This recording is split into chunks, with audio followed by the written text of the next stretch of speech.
Perfect. Hey, now I have to put it back. Yep. No, I gotta put them Do you down need help? without dropping them all. Do you need help? We're good. I mean, that is a rhetorical question. Do you need help with your books? We're good. Thank you. I want to move this back a little bit. I feel like we have, I mean, I'm also not used to having a short queen on my... I gave you a booster. You did. I'm even on a booster seat. It's still shorter. Hey friends, welcome back to the channel. It's Tori, and the book buying restriction was lifted for 1 week, and boy howdy did we... Boy howdy. Oh boy howdy did we do some serious damage. Joining me for the first time in person on the channel today is my gorgeous bestie, Casey from Bookishly Bookish. I will link her down in the description box so everyone can pressure her into making more booktube videos. Okay. But it would work. It would. Yeah, I feel like you have a lot of things to say about I do. the books you're reading right and now. having people say... Bother you about it. Do it. Do it. Might actually make it happen. Casey, do it. Okay. Yes, ma'am. So, we are going to, first of all, run some clips before we get into the book haul of all of the places we went, because I live in Minnesota by the Twin Cities, and in the Twin Cities there are a grand total of 6 or 7 half-price books. Which is stupid. I don't think so. I have none. Well, that's why you come visit me. I have a whopping 0. 0. But that just means you have to come visit me more often. That's true. It's fine. You know? And also Barnes & Noble, which we went to. I think that was, we did that first. 8 stores, Barnes & Noble plus all the half price. Adding Hugo's in there, yeah. And Uncle Hugo's, which is a specific sci-fi and fantasy store in the Twin Cities. I think it's 8, yeah. 8 bookstores. And that's ridiculous. Lot. However, it could have been worse. Oh, it could have been much worse. I could be completely broke right now. I'm only Sort of partially broke. Yeah, same. I had some birthday money and some gift cards, which definitely helped. And also, I still bought a lot of books. But I feel good about it. There's so many books around us, guys. There are so many books. Everywhere. So what we're gonna do is we're gonna roll the footage of our the little bits of footage we took of shopping, so you guys can see a little bit of the vlog, and then we will come back and do a haul and show you all of the amazing things that we bought. So ready? Roll. Okay guys, we are at our first half-price books. We've been driving all day already, so we'll see how this goes. But you've probably already seen Casey in the intro, which we have not filmed yet. It's Casey. Hello. She's here. She's in my, this is the first time on my no, you've been on Molly Crew Chat. Yeah. That's right. Never mind. I have a short-term memory loss problem. But we're going to head in. We're going to see what we can find. And I'm unleashed today, you guys. I haven't been buying books pretty much all year. I've been really good. We have no limit. We have no limit. So It's dangerous. pray for us.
Okay guys, so this is my haul. Casey got a lot of books. Do you have anything to say for yourself, ma'am? Spent a lot of money. Okay, so we are officially done. We went to 5 out of the 6 half-price books around the Twin Cities, and I feel like we did pretty well. We will definitely be giving you guys a haul later. There's probably buddy reads to come in the future too. For sure, definite buddy reads, for sure. And we did find a few gems. I think so. Yeah. For just not getting into any of the collector's sections. Oh my goodness. Like I just was the so actual close, shelves. you guys. I almost bought a signed Terry Pratchett novel, and I might regret that later. What was that? Was that? That was $150 that though. was So I don't know that I'm going to regret it that much, but yeah. There was a half a second where I said, you know what? Maybe I'll get it for her birthday. Don't and do then it. I went, Don't do it. It's too much. Yeah. All right. It was but a half a second. we will give you guys a full book haul later when we get home, but right now I'm ready to go home. I'm tired. And we're back.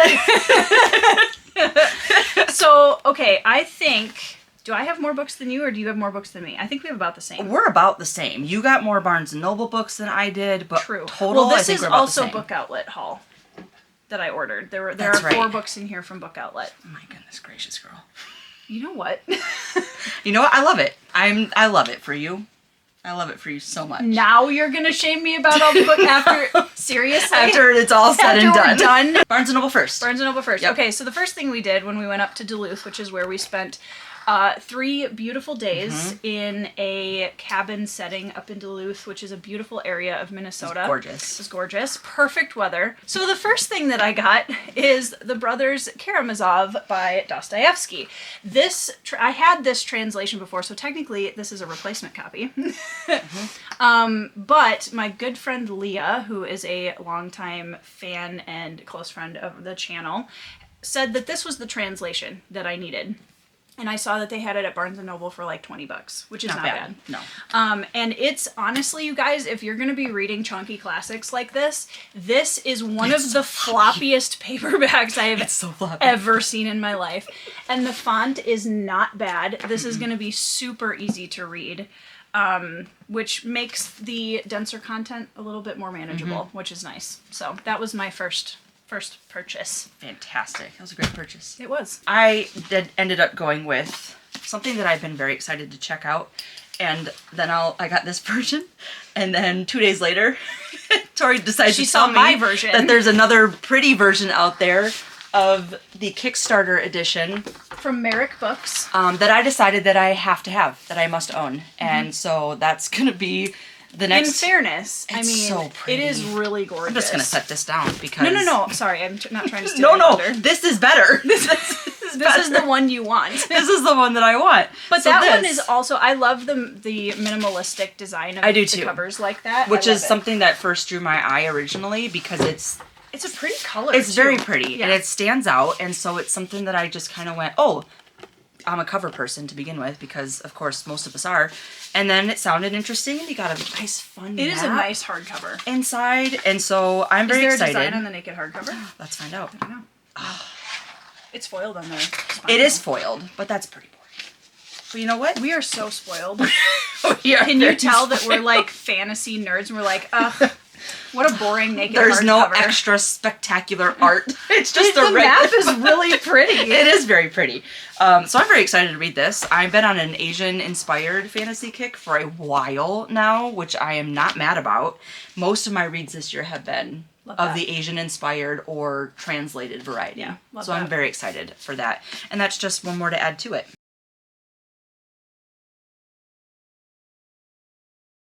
It's been on my to-be read We're gonna for have a to while. buddy read that because I also have had that on my TBR for a while. Let's just add it into to the calendar somewhere. Yep, that'd be great. July? No, probably not. September. August. September. 2027. Yes, eventually. Eventually. My next Barnes and I'm just gonna do these two. Yeah. The judgment. Trying to judge if I need to keep these separate so that I don't run out of books before you do. No, you can do those I think together. we're good. So I added to my Terry Pratchett collection with a replacement for Going Postal. I've been wanting to get the trade paperbacks of this. I will be reading this in 2026 because it's part of a sub-series, but it's technically also a standalone, and I have heard the most amazing reviews of this book. I cannot wait to read it. This one's one of my priorities for the year. And then I also got Small Gods, which is another standalone that has to do with All of the Gods of the Discworld, which is going to be a chaotic dumpster fire of a story, and I cannot wait. So yeah, just adding to my now fairly massive Terry Pratchett paperback collection. There's a lot. Yep. Casey helped me rearrange my bookshelves while she was here, which I will do a bookshelf tour so I can show you guys her wizardry and making all of the books that I just bought fit. All of them. You guys, you have no idea. The fact that I have room for 3 more books on this shelf and all of the books I just bought fit on the shelves. That's nuts. And I don't know how she did that, but you should come back. These fingers. We've got magic fingers. Magic hands. So yeah, more Terry Pratchett. I picked up. About this. I am too. I would have never gone with a book like this before in my life. That was a pure synopsis buy. Absolutely. It was partial cover buy. That's a pretty cover. This is a gorgeous cover. When you look at the colors that you think maybe wouldn't work, and then you see something like this. Very pretty. The Merge is a debut standalone novel. And this is going to be, what would you say this would be? This would be like a dystopian thriller type. Dystopian, a little bit of sci-fi, maybe. Yeah. A little sci-fi thriller. Where you're going to have people where the resources are low in the world, our world, and then we have figured out a way to merge 2 different personalities into one single body to try and conserve resources. And then we're going to, I would think, look at the repercussions of what happens that's when going to go really well. Oh, it's going to go perfectly. Yeah. It's going to go splendidly, exactly how they expect it to go in every scenario. Yeah. And I don't know what kind of drew me to this in the first place, and then that just sounded fascinating. Unique. Yeah, it was just a fun... Very unique. And interesting... I don't... Fun maybe isn't the right word. Yeah, I don't know if that'll be fun. I feel like it's going to be a little creepy. Yeah. And maybe a little definitely unsettling. Yeah. Definitely unsettling. And, you know, I'm kind of here for that because I've been wanting to get my toes a little further into a slice of horror. Yeah. Because I'm not a horror person. Horror flavored. Yeah. I do not like horror. I don't like the straight horror. It's not my thing. And even too much of a horror flavor in like a fantasy is too much for me. Yeah. It's not, just want a little side note. And so I'm thinking maybe just a little uneasiness might be a good flavor for me to go with. Which dystopian often has that kind of flavor without being too... Because you can almost... Well, it's more psychological. Yeah, usually. and you can almost go, this could potentially happen at some point in the future. Please if this was ever possible, like, I'm going to stay as far away from that as I possibly can. And they have people, from what it sounds like, someone with Alzheimer's can't make their own decision. Yep. They've got someone who is a drug addict, I think, or at least struggling with that, can't really make their own consensual decisions. Right. So where's the morality that comes into play when you have people who can't make their own decisions, who are just the other people in their lives go, you know what? We're saving them. Yeah. We're going to help and we're saving them. And they should be grateful because otherwise they're going to be, you know, mindless or on drugs for the rest of their lives. And I'm thinking, you know... Ethics. Yeah, I don't know how I feel about that. So this might be really unsettling, and I'm here for it. On a completely different note. Completely different note. A different tone. I finalized my Cat Plus Gamer manga series with volumes 7 and 8, which are the last 2. And you guys, you know what really is dumb about this? Casey and our friend Leah. Hi, Leah. I know she's watching. I got both of them into this series less than a month ago. They've both finished it before. I'm only on volume 3. They both have finished it before me. And I'm only a tiny bit bitter about that because I really want to finish this series. And I'm hoping, I'm going to have you guys go back to my June TBR video. We're doing a readathon in my Discord and also through Leah's Instagram account, which I will put down in the link below if you want to play a Dungeons and Dragons inspired book readathon. It's going to be super fun. It's free for anybody to play. Leah has a ton of amazing graphics. She's worked really hard on it, so check that out. If I have time outside of my TBR for the readathon, which has grown since the video I made a week ago, I would like to finish this series in I think you can. Whatever month is next. They're so June. fast.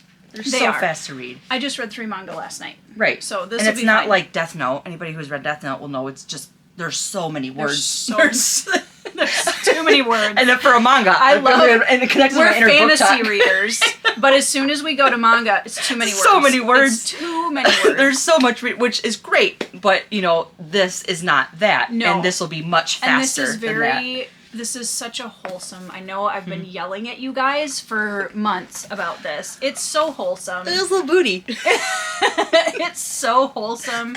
It's so sweet. If you've ever been a pet parent or want to know what it's like to be a pet parent, this series is so delightful. It's spot on. But it's also, I thought it was going to be a lot more shallow than it actually is. Yeah. It's very cute. And I love the it. episodes are very short, but every single one of them, I'm pretty sure the amount of times I chuckled when I was reading, the volumes while you were working. I heard you. And writing. I'm just chuckling because it's so relatable as a cat parent, where you're like, that absolutely happens that way. Absolutely makes sense. So just, if you're a cat parent, or maybe even just a pet parent in general, but it's really focused on cats. I just realized that I have a stack of TBR over there that includes a book that I don't have in this stack. How dare. I know. She's slacking. You know. Sorry, excuse me. Oh, excuse me. Sorry. Okay. Are we doing this one together? Might as well. Sure. Well, that's why I thought of it. 'Cause it was, never mind. Okay. So at Barnes & Noble, still, they had one of their buy one, get one 50% off, which we love. We try to take advantage of as much as possible. They had that with the hardcovers, where you'd buy a hardcover, you'd get another one 50%. Another one 50% off. Great. So that was great. It was also to get a double stamps weekend. It was a double stamps. It was just perfect. It was great. It was a great week. And so we found. Well, I found my Thornhenge on the shelf. That thing that they put the books on. Yeah. On the shelf, and then we found the table that had the buy one 50% off. So we both got a copy of Thornhenge, which Leah has been wanting us to read. Leah has been bothering us about this. Well, bothering me mostly, and then you had read T. Kingfisher for the first time last month. Well, I read her Nettle and Bone. Yes. A while ago. Sure. Thought it was great. It's fine. It was fine. My first introduction, but then I read Paladin's Grace last really month. liked it. Oh my gosh, my goodness gracious. I love that book. And so now there's a few still that T. Kingfisher's written where I don't think that's going to be for me. But I am absolutely willing to try this Well, and this one. is a retelling, and I can't remember what Sleeping Beauty is what this was originally based on. So it is T. Kingfisher's, which that should have made sense because of the, yes. I have not read a lot of retellings because that's not usually my jam, but Leah has recommended, and I asked her, she's a big T. Kingfisher reader, which one she would recommend for me to try to enjoy, and this is the one she recommended, and I love that it is that short. I'm probably going to try and finish this on the plane ride. Yeah. Actually, I might just start it tonight, and then finish it on the plane ride because I'm almost done with the other one. On brand. Yeah. I mean, it'll be finished in June, so it counts for the readathon. Yeah, and I will not read it until the end of June. So exactly. It's also on brand with our buddy read. Yeah. Which is crazy that we're at that point. It's like I'm considering the last couple of years of your reading life, and now this year I'm trying to keep up. And for anybody who doesn't understand that reference, I think I read 3 books in 2023. 4? 2023. 2024. 2024? I didn't know you in 2023. Correct. Wild. Okay. and here we are. And so I read a total of 3 books in 2024, and then I read 25 in 2025, and then I said in 2026, I'm going to read 26 books. 26 books in 2026. I can do that. It's fine. It's doable. It's not pushing it too hard where I'm going to get overwhelmed. We're good. I finished book 50 yesterday. So, Tori is not bitter about that at all, by the way. Not at all. I support my friends. Yep. It's fine. It doesn't matter how many books you read in a year, guys, and I'm just going to reiterate that for the people in the comments who are like, why are you trying to make me feel bad? I have to minimize my snark when it comes to that, because I don't understand why people have an issue. It doesn't matter. With how many books people read. people read. If you read 3 books this year, that's amazing. If you read 110 books this year, Also amazing. And if you're Leah and you read 500 books this year, that's great too. She's laughing as she's watching it, yeah. My next one at Barnes & Noble was The Bone Ships by R.J. Barker. This is naval fantasy, and my friend Kayla from Kay's Hidden Shelf, this is the part where I'm like, I have to remember to thank everybody, really enjoyed this, and it was a pleasant surprise for her, and I had been kind of interested in it before that, and it's been in my cart on like 4 different buying platforms for the last year on and off. And I got it to Barnes & Noble and I was like, it's time. It's ridiculous. This is a book that I should have bought 6 months ago and didn't. And now I own it. So I'm very really excited. looking forward to that one. Yeah, I am too. And I have the love broken these binding, covers. but it's the same thing. Like Flex. they didn't change the art or anything. I was like, okay. But the naked hardcovers of the broken binding Yes. edition are absolutely stunning. Really pretty. Absolutely stunning. And so I'm kind of glad that they did that series because that is one that I've been interested in. Yeah. So yeah, very excited about that. I haven't read a really solid naval fantasy for a while. Yeah. I think Ship of Magic might have been my last one. And you didn't really like. The naval side of it, like the ship's Right. side of it, was amazing. Right. Really, really But cool. the story overall itself. But I wasn't a big fan of the book overall. So I'm hoping that this one is a good fit for me. I actually really love this. Anyways. Okay. I'm going to be on that book for like the next 10 minutes if I don't stop there. I'm done with my Barnes & Noble haul, ma'am. Miss ma'am. Then I had seen Mortadant's Peril by R.J. Barker, ironically, a few places when it first came out, and I'm just really curious about it. It's a little bit of a darker fantasy vibe, but I'm hoping we have a very like hapless, endearing main character, which is kind of what I'm getting from this.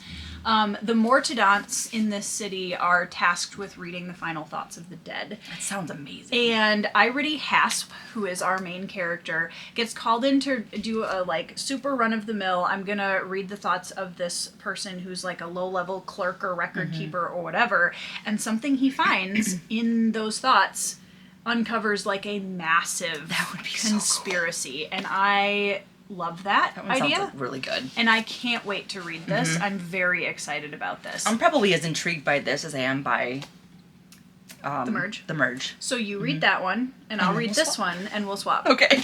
Sounds like a plan. That's Stan. all of my Barnes & Noble haul, Okay. ma'am. Okay, book outlet. Yes, you do that first because then I think we'll be about the same with how many we have. So you're saying I bought more books than You did buy more books than I did. Yes. Fair. You So had birthday money. I did, and I did buy. They had a sale on Book Outlet, and I had bought a few. The first of which is Days of Shattered Faith by Adrian Tchaikovsky. This is in his Tyrant Philosopher series, which is one of my favorite series titles ever. And it's book 3, so now I own book 1 and book 3. As we do. But hey, it was really cheap, so I was like, why not? And I did look for book 2 while we were out, but nobody had it. Rude. But yeah, I think I love these covers. By They're the way, very they're pretty. really intricate. They're really, really cool. I love them, and I've been hearing amazing things about this series. So I'm looking forward to. I like the Try it. dichrome Yes, with like the grays and gold. it's super, super detailed. I don't know if you'll probably be able to see just fine, but yeah, the detail in the covers is really, really cool. I'm super Completely opposite end of the spectrum. I read widely. This sounds great. I love how random this stack is. This is the Kamogawa Food Detectives by Hisashi Kashiwai, and this one is about I think father and daughter pairing who have a little food shop. And it's magical, of course, because it's Japanese healing fiction, so that's kind of the shtick. But they make meals for people in need who come to their food shop and need some kind of healing, need some kind of growth in their life. And they make a dinner that takes them back to a certain... a nostalgia like a aspect. nostalgic aspect. And I love these little short translated novels because they're just delightful, honestly, most of the time. We've had a couple duds. Yep. I'm still getting used to them. They're very different storytelling style. Very different storytelling style. And I am trying to stay open-minded when I read them and remember that. Because it's definitely not something that I gravitate toward or would even say that I find as a favorite, but I do think It's very unique. It's very unique, and I do think that there are a lot of really good concepts that they start with. There are a few of them that I think just don't quite execute reach. it right. Yeah, they don't quite reach fully where I think they want to go. Traveling Cat Chronicles. Traveling Cat Chronicles that was amazing. made me bawl, but I also had very specific life circumstances Same, that made me. Well, it was like The Housekeeper and the Professor for me last year too. Same for me, thing. I had read it just after my second cat passed away, and so it was like, oh my gosh, and all of the feels. But there have been a few duds, and like the one that I'm finishing right now, it's good. I think I'm probably going to end up at a 3.5. I don't think it's going to be a 4. Yeah. Definitely not a 5. And I'm wondering if I'm ever going to find one like this that's going to ever really be a 5 outside of Traveling Cat Chronicles. I think you will. I hope so, because that one was a 5. Oh yeah, that was a 5. Book. Well, and this one I'm excited about too because it's a food shop. There's going to be a lot of descriptions of Japanese cuisine, and Megan would like that. I'm so excited. Yep. So yeah, excited about that. And then again, taking a complete trip away Again. from both of those. This is also a Leah-inspired pick. Ordinary Men, the Reserve Police Battalion 101 and the Final Solution in Poland. This is back to the Jewish concentration camps during the Holocaust, and this is a Polish squadron of soldiers, and I think after having read All Quiet on the Western Front, which is from World War I, perspective from a very idealistic young German soldier who comes face to face with the reality of what he's being asked to do. Leah read this and said it was absolutely like just an incredibly impactful read. And this is a era that I read occasionally. Right. It's not something that you would usually. It's not as heavy. Like I'm more into Civil War if I'm doing modern history, or Korean and Japanese modern history. Either that, or I'm going way back to like ancient history. So very excited to read this, and I'm gonna have to be in a very specific headspace for that, for sure. Yep. Let's see. Hold on, we're gonna take a little. You have to edit this out. 1, 2, 3, 4, 5, 6, 7, 8. I'm gonna leave it in. I'm gonna zoom really slowly on your face. So then, half price. I'll start with my smallest book. The smallest book the of our smallest haul. book of the haul, I think, for sure. I wanted a copy of Mice and Men by John Steinbeck. So we got one. Because it's a classic I haven't read yet, and it's really short. Oh, you haven't read that one? I have not read this yet. Oh, boy. I'm very excited about it. Wow. It's not that exciting, is it? Apparently Casey's really excited for me to read this. I mean, I don't usually have a book. Well, I guess there's a couple books that I've read before you. That I've read and you haven't. I know. That doesn't happen. Who are we? I don't know. So yeah, I have Mice and Men now. There's some. That's that. There's some. They can be a little difficult, but a lot of those classics kind of are. They have a lot of hard-hitting moments, like To Kill a Mockingbird, right? It's a hard concept sometimes. Well, and also, can we just talk about, like, authors who are able to pack a punch in that amount of pages? Yep. That is an impressive skill. We had to read this one for school a long, long time ago, so I don't exactly remember. most of those, so. Well, look at you. I don't remember a lot of what happened, but I do remember that this was one that I enjoyed reading in school, which didn't happen often. Oh, okay. I mean, I didn't enjoy it enough to buy a copy of my for myself. There were 2. But I know. I thought about it. I really did. I thought about it, and I was like, you know what? I've spent way too much money. So I'll go with my next one, and this is one that Tori told me to read for the June Readathon, and that's This Savage Song by V.E. Schwab. She does The Vicious and Vengeful, which I have both read or listened to those two. Okay, sure. It doesn't turn me off from reading her. I'm probably gonna. You said you didn't like her other series, though, right? Darker Shade of Magic was not my favorite. Right. So I read the first book and DNF'd the rest. Not sure I'll read that one, but I'm willing to give her another try outside of Vicious and Vengeful. This is my favorite book of hers. And I do read quite a bit more YA than you do. Yes. So that's going to be something that's not unusual for me, and that's going to be easier for me to get through than I think a lot of times it is for you. Yes. At least nowadays.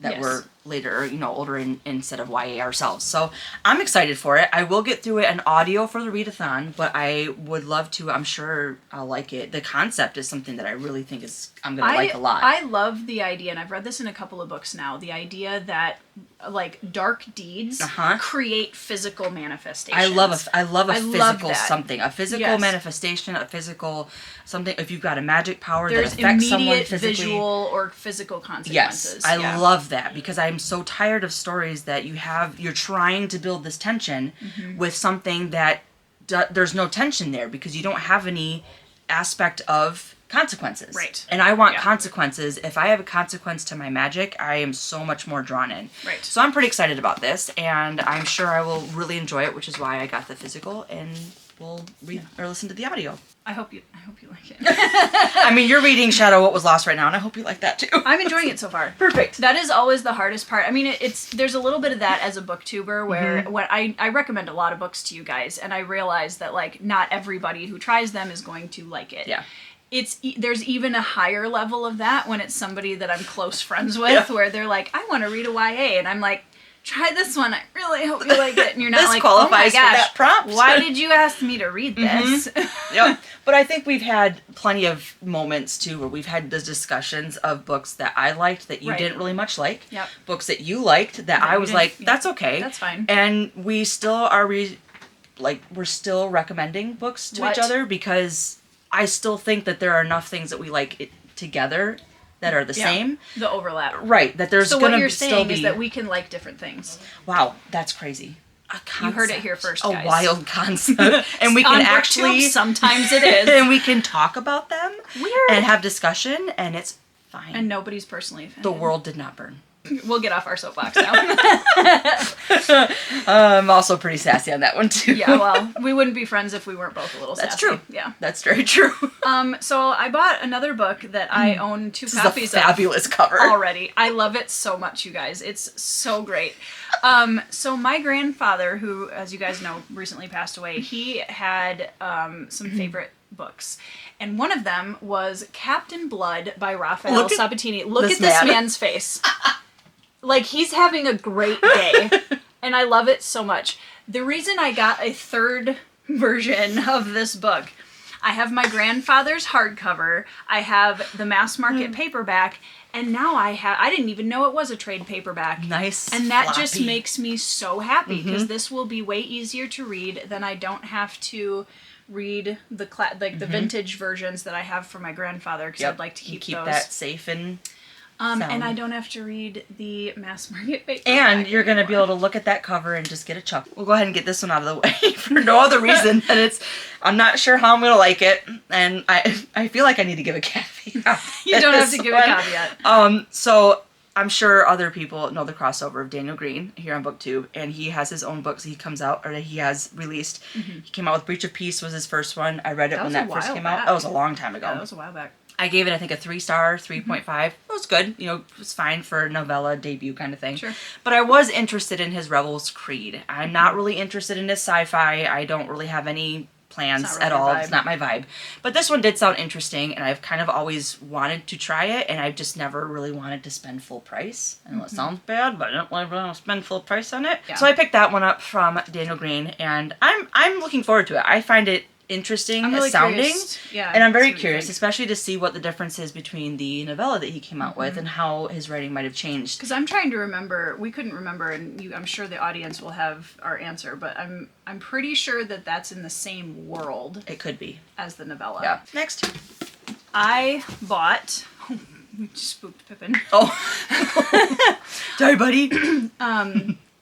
I found the hardcover Bones of the Hills, which is the third and I believe final book in Khan Iggulden's Conqueror series about Genghis Khan, which is an ancient history era that I am all about. Genghis or Genghis? It's Chinggis, technically. Ah, okay. I did not know that until I started talking about it either. Learning something new. Gently corrected by the historical nerds. Okay. Yeah. Genghis Khan is how you would say it, I think, in the original, like how they would say makes sense. I think I'm probably still pronouncing it wrong because I'm American, but one of the things I love about this is it's on almost every. I think it's on all of the hardcovers. It's Genghis Khan Conqueror series, co-author of the #1 New York Times bestseller, The Dangerous Book for Boys. But yeah, I'm excited. I read the first book, I think in 2022, and 5-starred it. It was on my top 10 for the year. And I have book 2, and I just haven't read it yet because, as you guys know, I have too many books. So now I have another one. That's just the way of fantasy. It is what it It's is. not even fantasy readers. It's just the way of readers who read a lot. Is that we like to start new things and we don't finish them. We've been talking a lot about that on the channel this year. Yep. This is a book that I'm so excited. Tori and Mr. Ben Tori. Mr. Ben Tori, Mr. Beanie Queen. Yes, Mr. Beanie Queen. All of his titles. Have talked about quite extensively. And I'll be honest, I had zero intention of reading this book of Senlin Ascends because I'd heard quite polarizing things about this series. I'd heard people who loved it, and I've heard people who were so disappointed with, I think, book 3. Book 4. Book 4. The ending. And I'm thinking, if I'm going to go through and read 4 books that are, decent sized books, I don't want to get to book 4 and be completely disappointed because that sounds terrible. I 5-starred book 4. She 5-starred, and I thought, Here's why. As a character reader, I think the ending, a lot of people didn't like the ending because it wasn't maybe what they wanted to have happen. Sure. However, it is true to the characters. To what's been set up so far, which I is something think. we both appreciate. Yes. Because there are things that happen in the stories that we like where I And think this a is- lot of people would be mad, and Yes. it makes sense. But it makes you know? sense. This is it's such a unique story. It's hands down one of the most unique fantasy stories I've read in the last 5 years. Yeah. And the longer I'm away from it, the more I love it. Right. I'm gonna reread it. Well, I could have bought books. I think we saw books 1 and 2. All the way through book 3, I think. Book 3. Yeah. And I was good. You were. We were both very good. We and were. We were very good in buying books 1 or the book that we needed, and Or not an an author entire that series. we've already read or know. Yep. Yeah. Yep. That we know we're gonna enjoy. Right. Instead of buying book 10 Right. of a series we only have books 1 and 2 of. This is one that such a I pretty am cover. so excited about, you guys. When it first came out, just the title Darling. alone, especially since I do love a good Jane Austen jaunt every once in a while. Jaunt. The Benevolent Society of Ill-Mannered Ladies by It's Alison fantastic. Goodman. This is basically a mystery and adventure novel in Regency era. Look how pretty And it is. the major characters, protagonists, are 40-year-old spinsters. And I am so here for this book. I am so excited. Basically, the old maid main character uses her wits and her awareness of her society to protect other women through and solving mysteries and things. And I'm like, Yes. 100% Yes. to all of that. So I am really And I'm not excited. even a Regency lover. I'm not, but that sounds amazing. I grew up on way too much Jane Austen. Yep. I can quote the 6 Hour Pride and Prejudice pretty much all the way through. I love that for you. I do too, honestly. I love that about me too. What is one of your best qualities? I can quote a 6-hour movie. A 6-hour TV miniseries.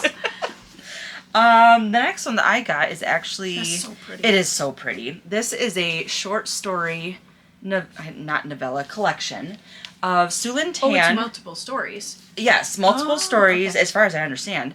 Multiple stories within the world of her daughter, the Moon Goddess. Now, this is actually the one that I'm taking back what I said, what I just said, where we're buying or not buying books of which we haven't read yet. Because this is a short stories in a series of duology series that I've not read either one. We're already walking it back. I know. That was already buying it. good job. We tried.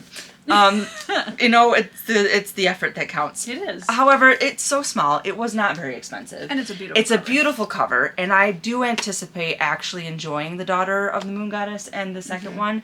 I do think it's going to be one that I like, and so I think it's safe to say that this is an okay buy. Yeah. And I don't usually do short stories, but I'm trying to branch out. Yeah. I'm trying to open up to You found more some things. favorites that surprised you in this I last have. year. I which have. is cool. And so I'm pretty excited that I'm able to kind of Try new things. yes, with either genre or type Yeah. of story. Yeah. So I love that. Me too. I'm getting better. It's still a little difficult, I'm not gonna lie. There are times where I have to kind of go, this isn't an epic. It's okay that it's And not an that's epic. okay. It's not meant to be an epic, and you shouldn't be reading it as an epic. And then I can kind of bring my brain down to easier, softer things, if that makes sense. Yeah. So I think this will help. These kind of things will help in doing that. So Yeah. I'm excited for that. I mean, my taste has expanded not just in the genres that I am more interested in, because I came into booktube being a historical fiction girly, and that doesn't sound right. I was a historical fiction fan. There was that's not There's the right there's no qualifier girly there. on that. No.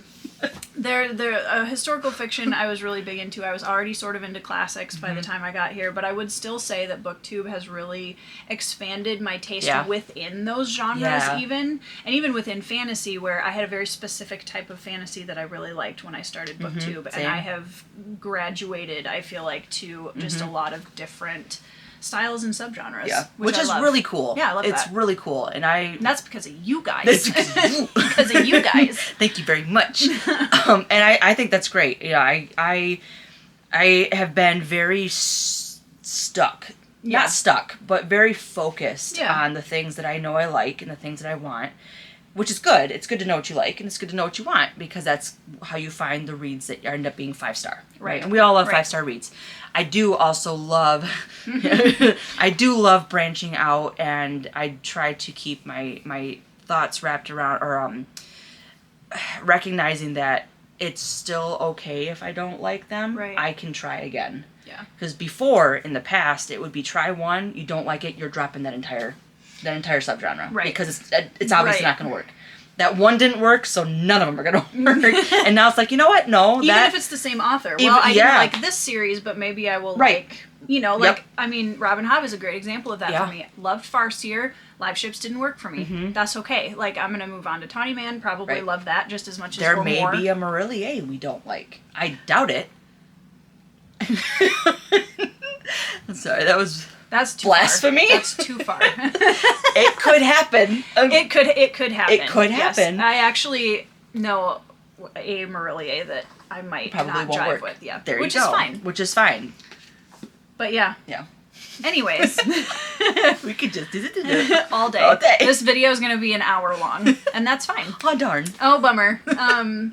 Lisa C. Dragon Bones. So I did not know this book existed when we found it at Half Price Books. This is a mystery novel by one of my favorite historical fiction writers. Had no idea she wrote mystery, had no idea this was even a thing. And it's a inspector for China's Ministry of Public Security and her American husband, and they investigate a death that has happened of an American archaeologist. I need to know what you think of that one. I'm very curious about this, especially because Lisa sees such an incredibly gripping writer that I'm so excited to see how she works a mystery, because I think it's going to be, I'm hoping it's going to be great. And I wouldn't have even believed it was the same Lisa C, except for it has one of her historical fiction books on the top. That was a find, for sure. I was so excited. I'm very excited to hear your thoughts, because we both enjoy Lisa C. I think I liked her daughter. Did you get T-Girl? I did not. You didn't? No. Okay. I don't know if I'm going to like that one as much. So I'm probably going to check that on audio and see and dip my feet in. But the Jeju Island, the Island of Sea Women? Yes, the Island of Sea Women. Amazing. Amazing. Hard. Yeah, very really hard to read. Yeah. But amazing. And so if her mystery or her thrillers are anything like that one, because that's my favorite of hers. So I'm very excited about that one. I can't wait to read it. My next is I had no idea what this was. No idea who. Well, I shouldn't say that. I didn't know who this was. The author. I don't even know how to pronounce it. You help me. Julie Cherneda? Cherneda. Cherneda. Help, guys. So, I didn't realize that I had the A Turn of Light that I picked up from somewhere. I thought it was you, but you said it's not. I don't know where I got it, but that's the same author here, and it's a different series. So I thought, sure, I'll give it a try. And this cover is beautiful. It's very It's got the simple and pen very pretty. and the ink and the flowing ink. It's very pretty. And then of course I got this, and the next Half Price Books we went, they had the hardcover. Of course they did. I wasn't gonna pay for it, but this is. I mean, I don't even really know what it's about. We've got scribes. Oh, this is the one with the, no. The one where the writings disappear when someone dies. That's the That's one that... Traders We Are by Yep, that's Michael different. Roberti. I have no idea But what Kristen this is about. Britton? But Blurbed it. yes, that's right. Kristen Britton from the Green Riders, which is a Another- series you've been wanting to start. Yep. I had tried starting it years ago, and I'm going to have to be in the right headspace because Fair. of the older fantasy. It's more of an omniscient viewpoint, so you're no. kind of head hopping a Yeah. little bit, which is not my favorite. Yeah. And so that's something I have to prepare my brain for when I start books that are head hopping because It's a lot. it's hard for me. Yeah, It's really hard keep for me to track read. of. It can be. But I do plan on eventually getting to it, mainly because Megan, my friend Megan, loves Big it. fan. Big fan from years and years and years ago, from book Yeah. 1. And now you're going to start it, and it's been kind of getting bigger and bigger in the booktube yeah, community. there's been a lot of people talking about it recently. So that was a tangent that we went off on a completely different author for a completely different series. She blurbed this. On brand. and this sounds interesting. I don't even know exactly. There's deathless goddesses where her words are what helps people summon their magic, it sounds like. Interesting. Okay. And so there are scribes that learn her words, capitalize her words, to create spells. And then it says to make beasts or plants designed to any purpose. And so there's clearly gods and goddesses or whatnot with magic that is very specific to them, which I find really interesting. And I also love magic that deals with nature, plants and animals and that type thing. So I'm hoping that that's going to be enough to make this one super interesting. Leah Leah. has inspired a lot of the books in this stack. And this is another one. Cormac McCarthy, No Country for Old Men.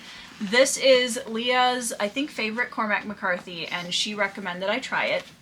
The only other Cormac McCarthy I have ever read was The Road while I was in college and I was 6 months pregnant, which the experience of reading that at that time in that situation has resulted in Cormac McCarthy being in a 14-year timeout. However, there have been a couple of his books that I've heard people talk about that I'm like, I didn't dislike the writing of The Road per se. But the content at that time, I had a rough time with it at that point. I don't know how I would feel about it now, going back and reading. I think I would enjoy it more. I think you could appreciate it more. Yeah. But this one, it's a little bit Western. It's Texas-Mexican border. And I've heard really good things about it. I have too. And I do love Westerns, thanks to my grandfather's influence. And so I'm really looking forward to trying this one. Yep. I've not read either The Road or that one, but I've heard, obviously everybo's pretty much heard about The Road. Yes. Like it's not a new thing, No. but that one I've heard a lot of good things about. I have too. So I think you'll like it. I hope so. Speaking of Marillier. Speaking of Marillier, I should probably go one at a time or I could just do all three. Just do all three. Let's just do all three. I found 3 of hers. We've got Heart's Blood, which you almost bought. I almost as well. bought the hardcover. I Yep. have the mass market paperback. That's right. I should have bought it. You should have bought it. Bummer. Darn it. So I got Heart's Blood as the hardcover, and then That's I ended her up Beauty getting and the Beast retelling. the Heart's Blood one. Yes. Which I think that's probably one of my favorite Disney. Well, I like that one more than most of the Disney stories, so I think I'm gonna like that. I hope so. For that reason. I was on a Beauty and the Beast kick as a kid once. I just wanted everything Beauty and the Beast, and there was nothing good out there. Yeah. It was so sad. Like, give me more, please. That's one of my favorite soundtracks of all time. Yes, very good. Honestly. I just love it. And then I got these next 2, which I had not heard of this one, actually. The Brede Chronicles. Yep, I had not heard of that one, so I was excited to find that.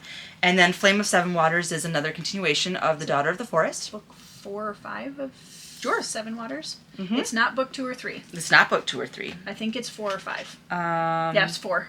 But we both really, really, really enjoyed Daughter of the Forest. Yep, one of my, it's amazing. To a huge extent. They know. Yes, they know. They know. You're welcome, because that is... Yeah, you're the reason. I'm the reason. It. That is one of the books that we had no difference of opinion in pretty much any capacity. There have been others where we've had discussions. We're like, yep, didn't really like that as much, and didn't really like that as much. Daughter of the Forest and I think agree. Song of the Beast are probably the 2 that we just flat I think out... you would probably place Song of the Beast slightly higher than I would. Sure. But I still loved it. Yep, that's probably accurate. Yeah. I would say that's accurate. We're gonna More Juliette Marillier. Well, we also said that we were gonna buddy read some Juliette Marillier, and we've yet to do that. So at some point, The night is still young. Okay. we have one day. No. One day left. We have the year's not over tonight though. That's true. We have like multiple months left. We're not getting it to this We are. year. No, I have this on my priority reads. Okay, perfect. And that's a standalone. Okay, we're doing it. Yeah. Yep, I'm gonna put it in our journal tonight. Oh boy. If it's in the Lock journal, it in. it's serious. Yep.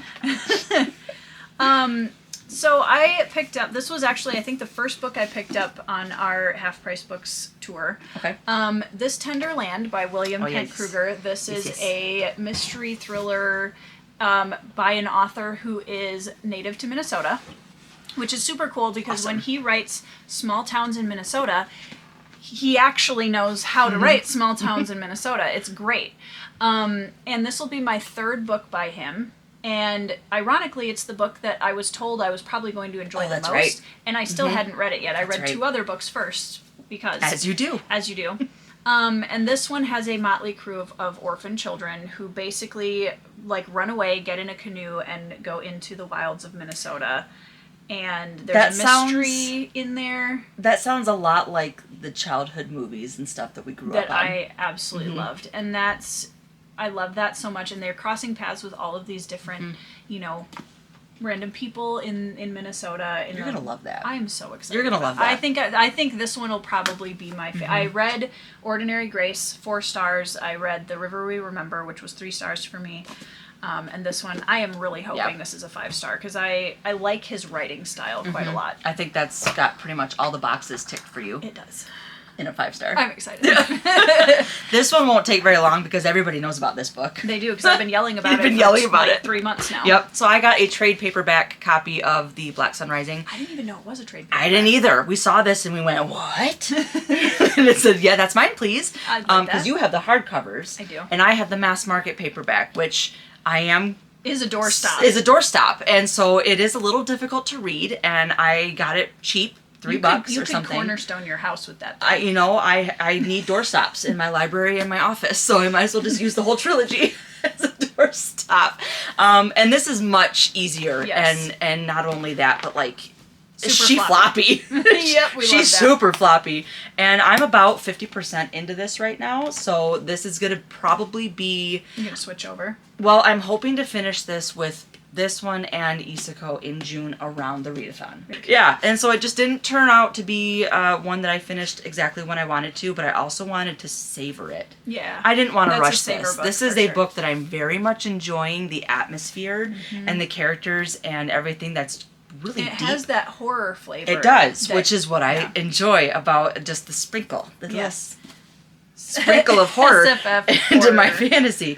So, for those of you that don't know, KJ Parker, who is a big favorite of Alan from the Library of Alexandria, and I read The Company. That was in my top 10 of 2024. You really liked that one. Loved The Company. Super unique. This is the kind of author that I would recommend to somebody who has either read a lot of classics and wants to try something fantasy adjacent. There's really no, like, magic to Right. speak of. It has that undertone, but not overtly. And he writes, that is not his real name, that is a pseudonym, and he writes under his real name, Tom Holt, for historical fiction. And when we went to Uncle Hugo's, they had a few of his Tom Holt historical fiction books. This one is about Alexander the Great and a childhood friend of his. So I'm fascinated by Alexander the Great. me too, and I I don't really think wanna I've read ever more. read a historical fiction book about him. And this one, of course, caught me because it's not just about Alexander the Great, but it has that, like, it's rooted in a friendship between him and somebody Did I that say his apparently name? he's known for a really long time. But I'm really looking forward to trying this and just seeing, because he's such a great writer. Not somebody I would recommend to somebody who's new to like epic fantasy necessarily, but really, really unique writer, and I'm excited to see what his historical fiction is like. It's so hard to find unique writers these days. It is. It's really hard. That's why I really appreciate Merlier and Bergs and Berg. Just one Bancroft. Berg. Not 2 Bergs. Bancroft, Yeah, for Bancroft sure. and those. It's just, I need more unique in my life. You know, with Well, fantasy we once get you such... get out of like the mainstream track, they're there. Right, we just gotta find them. And that's our goal. Yeah, and there's just so much mainstream. Yeah. Especially with fantasy. There's so much mainstream, Well, it's which is because good. it's hit the trends, Right. reading trends Yeah. a little bit more. And that's fine. It brings people in. That's great. after reading it for 20 years or Right. more, I just want something a little different. We have different preferences about it. That was another tangent. My next book is, I have been getting into some manhwa. We both kind of have. Manga, yep. Yep, A lot of we've it. been doing more manga reading and getting into the Korean version of manhwa. And I have been reading Omniscient Reader's Viewpoint with You, which has kind of introduced me to the lit RPG. Progression Progression sort of. fantasy, Yep. which has not been something I have enjoyed in the past. I've tried it a couple times and it's been way too video gamey Yeah. in a way, which Yep. I know doesn't really make much sense because Omniscient is very video gamey. It is, but it's also very self-aware. Yes, it's Yeah. very self-aware. Very self-aware. Extremely, which is what I enjoy. But we're not actually talking about Omniscient Reader's Viewpoint. We're talking about solo leveling. I had tried Volume 1, I think close when it came out, back when it was Webtoon. And I remember thinking to myself, wow, this is an overpowered character who I can't really connect with because there's really no tension. And so I put it down again because it went very fast and it was very video gamey. And I wasn't really into lit RPG or any kind of RPG. And then we started reading Omniscient and I'm like, you know what? I want to try it again. I want to try it. And then I started listening to and read Iron Prince and Fire and Song and really enjoyed both of those with caveats. And I thought, Always. Yep. I think I'm in now more of a headspace to give a little bit more grace to RPG type stories where Yeah. I'm not going to expect it The to be a artwork full in that novel. is also It is. beautiful. It's very gorgeous. beautiful. I won't show it to show spoilers for anything, but it is a very beautiful. very well drawn manhwa, which that's kind of a touch and go. Yes. With a lot of them, it's especially as an artist. I know I shouldn't be, but I'm That's very fair. picky and That as an author, I can't turn that off. I can't when turn I'm it off. writing. It's the same thing and with you're manga. an editor, Yeah. so like we both I we can't. try. And as an artist, like I can't. If it could be a really good story, and I can really enjoy and like the story, but if the art is atrocious, I can't. Yeah, I that's can't look totally at it. Fair. I found some Adrian Tchaikovsky. Surprise, right? Shocking. So I found Redemption's Blade by Adrian Tchaikovsky, which is after the War Book 1. Now what I found interesting about this, after I bought it, is this is a series, I believe, of 4 books in the same world by 3 different authors. Oh, that's right. That's right. He only wrote this one book, and then there's a female fantasy author, I believe, that wrote 2 in the middle, and then there's another male fantasy love author that came in concept. at the end. And I'm really intrigued by that. So if I like the world and this kind of start of the series, I might try to get my hands on the other 3. Yeah. To try them, because I think that's a really fascinating concept. I almost bought writing. a copy of this for myself too. My next one is gonna make Tori have a coronary. No, this one's fine. Nope. Okay. I know. Were you hiding it I from me? was. I was. I'm fine. It's beautiful. I'm fine with it. You sure? Yeah. You I'm good? totally fine. Okay. You weren't the other day. I'm fine. Totally fine. It's beautiful. It is beautiful. Yeah. This is a naked hardcover right now because I'm guessing that they just didn't have the dust jacket, which is probably why it was a little bit cheaper because this is the Illumicrate version of Water Moon. I don't know if you can. Water Moon, which I had seen. The cover's gorgeous. It is very pretty, and it's so. I don't know. The blues too are, and then look at that. Yeah. Look at that. I am just, again, as an artist, Those are so pretty. so pretty. And we didn't even notice that until we brought it home and looked at it, and I went, ah, okay, wow. So pretty. So pretty. But this is the Illumicrate version, and I had seen Water Moon around. I had never read the synopsis. I had pretty much have not heard anything about it. I don't really know I think why. I know, like, one Maybe person it's that read outside it. of our sphere of It is a little bit. readers. Yeah. Yep. I'm sure it's a little YA because Illumicrate and Fairy Loot tend to go YA, which again that's fine for me. I read a lot of YA still. But this sounds very, very interesting. And again, it's on the Asian inspired kick that I've been on, which I am not mad about at all for finding another one that fits in that line. And so I'm very excited about Gorgeous. this copy, and I picked it up and I was like, wow, this is really pretty. This is gorgeous. And Tori's like, I think that's I think there's a dust supposed to have a jacket. dust jacket. And I said, yeah, probably. She goes, you okay with that? And I said, uh-huh. Okay. And I don't know what it is. We've found a few like weird little quirks about like shelves and books and stuff. I don't know what it is. it really bothered her. there's something that's supposed to be there that isn't. And somehow in my brain, that's just, like, it's like a stuck cog in my head. That's and I am actually doing okay today. Doing okay with it. The other day it was I think we got home and you said something and I went, wow, this actually really bothers you. And I don't know why. It shouldn't. It's really dumb, but it bothers me. It's so dumb. But and it's funny because people, like, well, you've said this, and I've heard other people say it too, that, like, you'll take the dust jackets off to put them on your shelf. And, like, the idea of these dust jackets just, like, limply laying around your house Tossed in a closet bother me immensely. So that is apparently one of my weird little isms with, You know what? with that. I still love you. And I'm really happy for you because that's a beautiful book. It is a beautiful book, and now I'll be able to look at the art.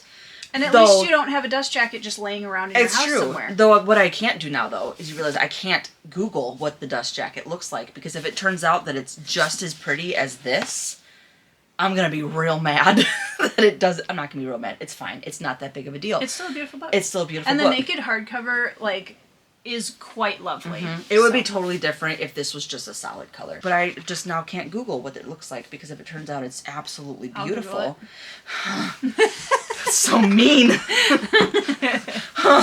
It's fine. That's fine. Okay, so the next one I found, I've had this one in my book outlet cart. I was going to say, that's why I don't times. recognize it. I haven't looked at that yet. And it is The Kingdom of Liars by Nick Martell. And I'm just curious. I love, the broken apart moon on the cover. Really cool. It's really pretty. I don't know that much about this, to be honest. It is definitely, there's a murder, there's a traitor, there's, very standard fantasy. But memory is the coin that pays for magic. So there's definitely something and there's gun-wielding rebels. So this is maybe Flintlock a little, maybe? I'm not sure. But I found this hardcover for a really decent price at half price. Ooh, Tamara Pierce blurbed it. She did, and so did James Islington. Yeah, ooh. So did Brandon Sanderson. He doesn't read the things he blurbs. I can't comment on that because I don't know. But I know a lot of authors that don't actually read the book. Or they read a tiny bit of it. Yeah. But this was something a little outside what I'm more aware of in our fantasy niche, and that excites me a little bit because I haven't heard a ton of commentary. This cool design. There's something up there. Yeah, the cover is actually, like, when you look closer at it, it's quite cool. It's very pretty. So, yeah, I'm going to see what I think of it, and I'm just excited that I don't know that much about it because that's rare for me in epic fantasy now. And I'm going to do all three Bujol together. Do it. Don't tell me what to do. Okay, do them all separately if you want. It's fine. Okay, my next one was read recently by my friends Andrew Wizard, Nico. We're just tagging everybody today. Nico's Book Reviews and Murphy Napier. Last year, I think they read this, and I was going to try and do a buddy read, but they all decided they were doing this way too spontaneously, and I was, like, buried. We're not spontaneous people. Buried under my TBR, and I could not, I just couldn't get to it, and I felt really mad about that. And they, for the most part, had a good time with it. His Majesty's Dragon, which is Temeraire Book 1 by Naomi Novik. This will be my first Naomi Novik read. I have not read hers either. Yeah, I haven't read any of her other ones. I've heard a lot of polarizing this, that, and the other about it. But this is basically the Napoleonic Wars with dragons. And there are ships and dragons, and it's a war, and I'm excited about it. That sounds great. Lots of checkboxes for me in that.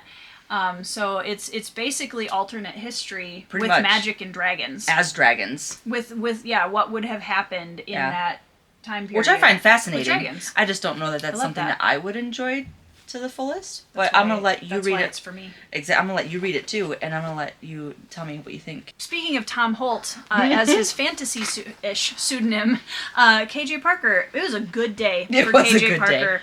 And I'm actually kicking myself a little bit because I found books 2 and 3 of his Engineers trilogy at one store, and I didn't buy them. I almost walked out with them, and the next store we went to had book 1.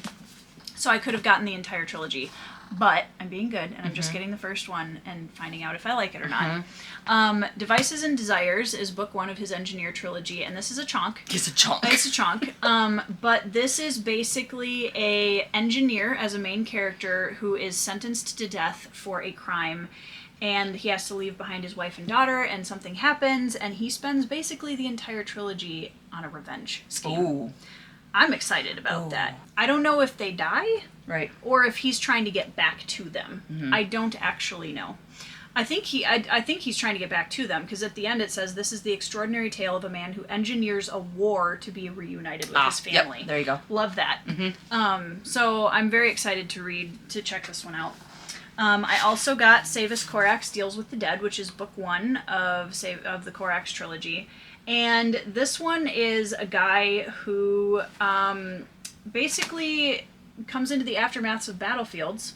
Oh. And, like, picks through what's left. Oh. For stuff. Oh. That's all I know.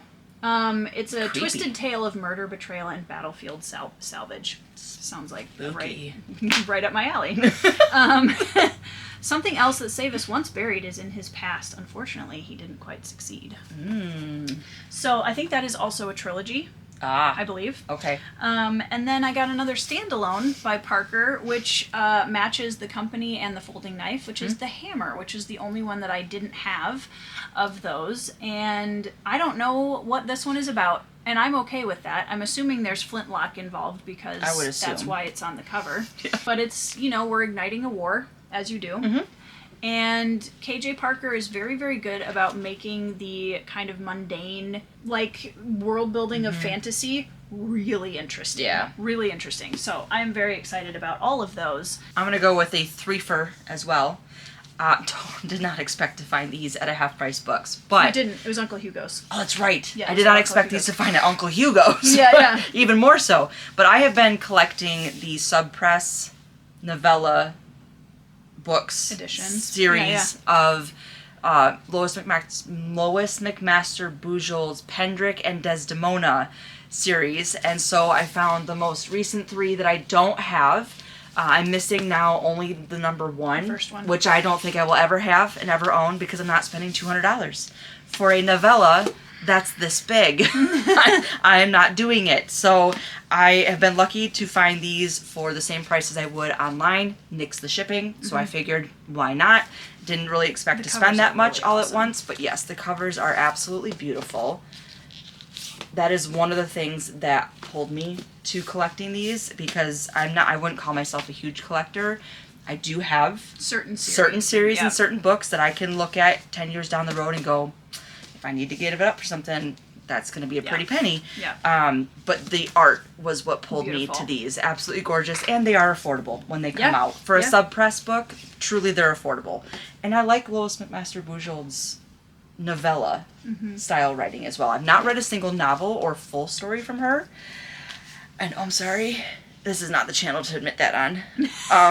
Or the audience to admit it. Or the audience to admit it too. So sorry. I will eventually, but I have at least You're reading Shelley on this year, though, right? Or no? Not this year. Not this year. Okay. Probably not. Okay. Probably not. That's fair. But I have at least dipped my toes into Bujold before. And I've heard amazing things and about I think the novellas. You probably considered starting them after I said, and a couple of us said, that Bujold is right in the line of Merlier and Berg, and that you should Wizard's check a big out, fan of the... Right, because we chatted, I think, maybe on one of your lives or something about checking out the Pendrick and Desdemona. So I think it's a good start for anybody who's like, I don't want to pick up Curse of Mistwraith or Curse of Shallion. Yes, Shallion. That's Janny. That's Janny, thank you. The Shallion, which Bujold has some pretty thick books. Yeah. So anybody who's kind of like, I don't really want to pick up a chunk, start here. Start with Pendrick and Desdemona and see what you think. You know, obviously the first one is kind of okay. I think I gave it 3 stars, but it's a whole series outside of or inside of the series that she's already got, which is always fun, especially if you really enjoy these characters inside the big series. Yep. And then they get their own little side series. So speaking of art, so the cover of this so one, funny. I'm very excited to read this. The cover needs help. This is Black Wolves by Kate Elliott, and this is a exiled martial captain is kind of brought back into a world where there's a lot of unrest with a new king, a young king, and he's brought back in to protect that young king. And like, the cover's fine until you realize that somebody literally just took a design and slapped it on the photograph's arm in Photoshop and didn't even try to shade it or curve it. Nope, it's just To there. give it dimension. It's just there. So it's trying. It's fine. It's trying. It's fine. We have seen it all in doing its fantasy best. covers. We have seen it all. I want to try Kate Elliott, and I was going to try King's Dragon, decided not to after hearing about some of the content in it, and so I got this one to try instead, and we'll see if... and if you this one's don't any like that necessarily, you could try her pen name one too, which is the Cast In series, the Cast In Courtlight Cast In. Oh, sure. Which is the pen, which I can't speak on the content of that one, but that's her pen name, so it might be... Well, she's got a few, like the Witch Roads, and like there's a couple other ones. The Keeper 6 is another, I think, standalone of hers that I would like to try. So she's got options. yeah, at for least. sure. That's pretty. This is very pretty. Again, speaking of art, I did get a Lumicrate, Fairy Loot. I would think a Lumicrate. Fairy Loot. Fairy Loot edition of The God and the Gumiho, which is Korean inspired, and I have the paperback version of this, but I couldn't say no. Yeah, it is I couldn't say beautiful. no to this, and it's the same thing where you've got, let's see what's the front. The front is Gorgeous. this beautiful Purple and silver, and then you've got your inside, oh, that's right, the dust jacket is like double-sided. Yep. pretty. The inside is pretty. It's all just pretty. And so I like pretty books. And I have been very interested in The God and the Gumiho because not only is it the Korean inspired, which we're both trying to find more books that have sort of Korean inspiration, especially within fantasy, but I've always been a fan of fox spirits, both in Japanese culture, Korean culture, any other culture that deals with fox spirits. It's kind of one of my jams, and I really enjoy it. I love a trickster character. It's one of the reasons why I liked Tamara Pierce's so much as a kid too, because it was a trickster god, and it's just, I don't know. And then I like the Fae. It's one of the reasons why I like the Fae too, the real Fae. Moment of silence. The real Fae, that are the trickster spirits, and they're actually terrifying. You don't know if you're selling your soul away by saying yes to something, or by agreeing to something. You could be selling away the next 500 years of your soul, of your life, and I appreciate that. And so there's like this trickster aspect of, are you going to be able to trust exactly what's going on? And I like not knowing, and then trying to guess, and then if I guess right or wrong, I really enjoy that. That's fun. I enjoy that so That's much. fun. So, and it's just pretty. It is very pretty. It's so pretty. We then bought the same book again. And this one probably will surprise my audience for me. It's more in your wheelhouse than mine, I would say. A little bit. A little bit. Teensy bit, but only because I myself am a head twitch. So I would say a teensy bit more into my wheelhouse. Right. However, I have said multiple times on the channel that I would be interested in trying cozy fantasy and also fantasy romance that is not toxic and gross and weird.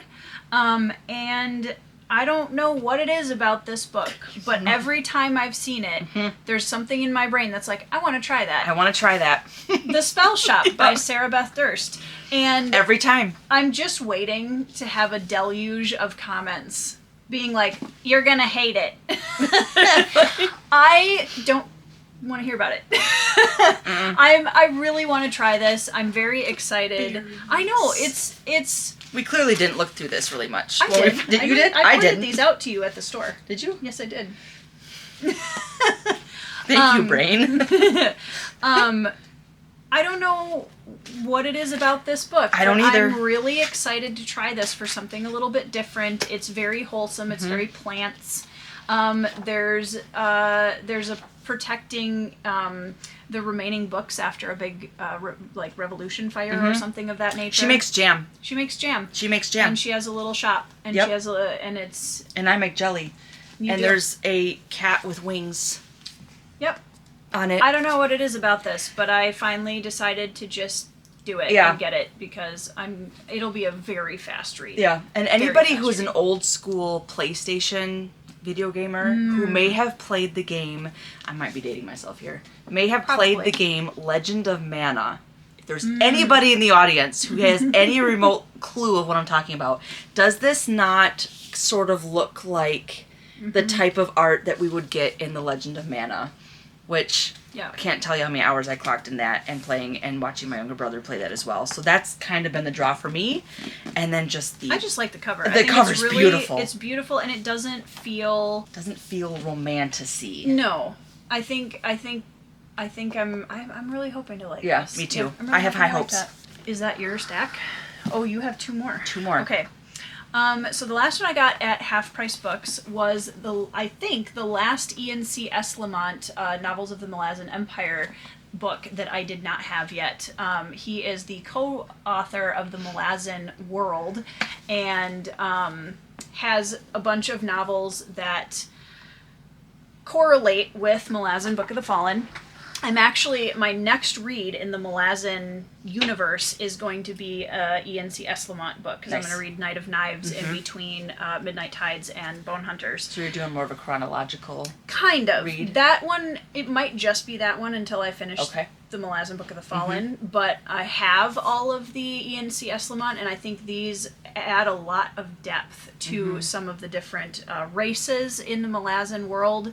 And I'm really excited. Like this one, for anybody that's a nerd and knows, the Four Kroll Assail are the main race in this. So that's I'm curious exciting. to see what you think about the difference between his writing and Erickson's writing and how that It is. I've heard compare. it is different. Yeah. Yeah. I'm curious because like I said, I'll be reading my first S. Lamont pretty soon. And that one's Probably. much smaller. Shorter that, than the so main it'll be, series. yeah, Yeah. a Night lot of Knives easier. isn't going to take me as long as a main, like a Malazan Book of the Fallen book. Right. I also bought myself the second compendium of TMNT, the IDW collection by Kevin Eastman. It's amazing. This is literally everything TMNT from the comics, the side quests, Wow. it's everything. And there's 18 volumes Oh my or gosh. something ridiculous like that. And I have the first one, and now I have the second one. And I think my favorite thing about these is the fact that the spines look like a wrapped katana hilt, which is so cool. It's going to look amazing all together on the shelf. I don't have enough room. Make room, girlie. We'll find it. I'm very excited to get back to TMNT. TMNT was one of my fantasy gateways in very early high school, like junior high era, and I love the turtles, and I'm unashamed to admit that. I'm kind of holding these for a rainy day when I just need a really good nostalgic comic book graphic novel. And maybe just day. to relax the brain after Yeah. something big Yeah. and really deep. Yeah. TMNT is very deep. What are you talking about? Sorry. Wait a second. Wow. My bad. I'll go ahead and start with, I think, this one.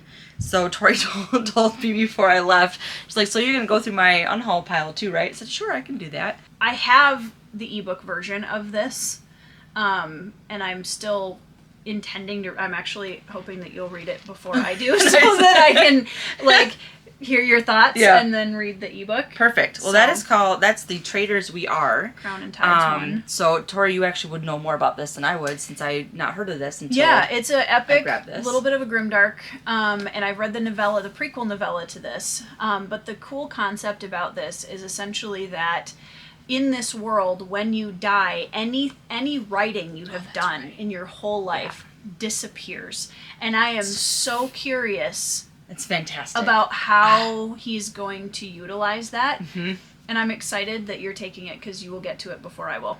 Probably. Probably. But I'm now that you said that, I remember that, and I'm fascinated. That's such a cool concept. That is such an amazingly cool concept of everything that anybody writes ever Letters, just disappears. Reports. So you can imagine from all the way from History. history to individuals to government, everything. That's just wild. It's a and cool idea. how many times you'd have to copy something over and over and over from someone else Yeah. as they get to the point where they're about to pass on.